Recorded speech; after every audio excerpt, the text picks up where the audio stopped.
अब यहाँ पर एक एग्जांपल है इसकी, हम ऑक्सीडेशन स्टेट निकालते हैं। तो यहाँ पर आपको क्रोमियम की ऑक्सीडेशन स्टेट निकालनी है। तो यहाँ आप ध्यान देंगे कि ये वाला जो ऑक्सीजन है वो डबल बॉन्ड के थ्रू यहाँ ऐड है इससे, और ये आपके सिंगल बॉन्ड के थ्रू अटैच्ड है इससे, ठीक है। तो इसलिए जो इसकी इनकी ये जो ऑक्सीजन है इनकी ऑक्सीडेशन स्टेट आपकी -1 शो हो रही है, और इस वाले ऑक्सीजन की -2 शो हो रही है, ठीक है। जब आप इसे कैलकुलेट करेंगे तो ये कितनी आ जाएगी, क्रोमियम की +6। ये इसका कैलकुलेशन है। तो आपको यहाँ पर 4 ऑक्सीजन है जो -1 शो कर रहे हैं, एक ऑक्सीजन -2 शो कर रहा है। एक्स आपको ये Cr की आपने सपोज की है कि ये एक्स क्या है, Cr यानी क्रोमियम की ऑक्सीडेशन स्टेट है, और सबका सम अप करके आपको = 0 कर देना है। Next example H2S2O8। तो यहाँ पर आप देखिए कितने यहाँ पर ऑक्साइड बॉन्ड है, ये आपका परऑक्साइड बॉन्ड है। तो इन दोनों ऑक्सीजन की -1 शो हो रही है।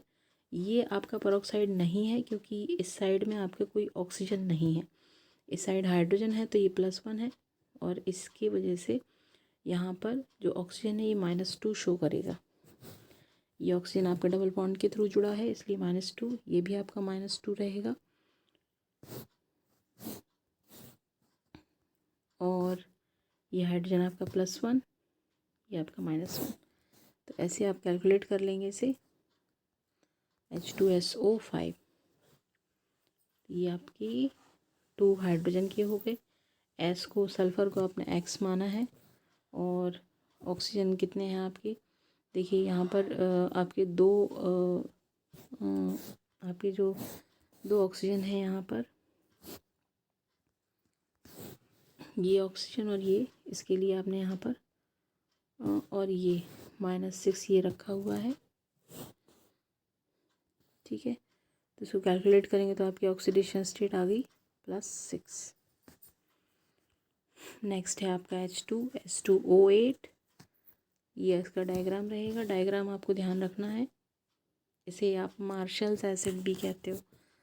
तो H2S2O8 में यहाँ ये आपका परऑक्साइड बॉन्ड है, बाकी इसके अलावा इस पे आपकी +1 -2, यहाँ पर भी -2 +1, इनकी -2 यहाँ पर भी -2 और -2। तो कैलकुलेट करेंगे इसे। तो आफ्टर द कैलकुलेशन जो आपका आंसर रहेगा ये, ठीक है, x = +5/2।